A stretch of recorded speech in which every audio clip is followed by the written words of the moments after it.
তরুণদের একটা চাহিদা হলো, দেখুন একটা সময় আমরা সবাই তরুণ ছিলাম, সেই সময়টা কোনো যুগেই পরিবর্তন হয় না। আমি বুঝি না এখন কিসের চল চলছে, আমি জানি না এগুলো, কারণ এখন আমার বয়স হয়েছে, আমি বুঝি না এসব। আমাদের মুরব্বীরাও কিন্তু আমাদেরকে বুঝেন না, তাহলে তারা কিভাবে এখনকার কিশোর আর তরুণদের বুঝবেন? তারা বুঝতে পারবেন না। আজ থেকে 15 বছর পর আপনিও ভবিষ্যতের তরুণদের বুঝতে পারবেন, এমনটা হবে না। তখন আপনার সময় পার হয়ে যাবে। কিন্তু সব যুগের তরুণদের মধ্যেই একটা জিনিস অপরিবর্তিত থাকে, আপনি লেটেস্ট জিনিসের সাথে সমান গতিতে চলতে চান। হতে পারে এটা কোনো গ্যাজেট, অথবা কোনো অ্যাপ, নতুন কোনো ডিজাইনের কাপড় হতে পারে, অথবা কোনো পরিভাষা, অথবা ধরুন নতুন কোনো সামাজিক চর্চাও হতে পারে। সেটা যাই হোক না কেন, আপনি একেবারে অত্যাধুনিকটাই চান।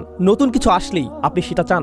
নতুন জিনিস মানেই ভালো হবে। আপনি সবার আগে বলতে চান, এই তুমি এটা সম্পর্কে শুনেছো? কারণ তারা যদি না শুনে থাকে, অন্য সবার আগে আপনি বিষয়টা সম্পর্কে তাদেরকে অবহিত করেছেন, আপনি সাথে সাথে এটার উপর হুমড়ি খেয়ে পড়েন। এর মাধ্যমে যা বোঝা যায় তা হলো, তরুণরা এই জগতের সবচেয়ে অস্থির প্রকৃতির মানুষ, এবং এটা সব প্রজন্মের তরুণদের ক্ষেত্রেই প্রযোজ্য। তরুণরা মুহূর্তের মধ্যে একটা থেকে অন্য একটা, তারপর আরেকটা, এরপর আরো একটা জিনিসের দিকে ঝুঁকে পড়ে। তরুণদের কাছে যে জিনিসটা একসময় দারুণ ছিল, চমৎকার ছিল, খুবই সুন্দর ছিল, বা যেমনই ছিল, কয়েক সপ্তাহ পর একই জিনিসটা অর্থহীন, পচা, নগণ্য এবং বলার মতো নয় এমন হয়ে যায়। তারা খুব সহসাই বন্ধু পাল্টায়, একজন থেকে আরেকজন, তারপর আরেকজন, এবং এটাই হয়ে থাকে। এভাবে যখন যে জিনিসের চল থাকে।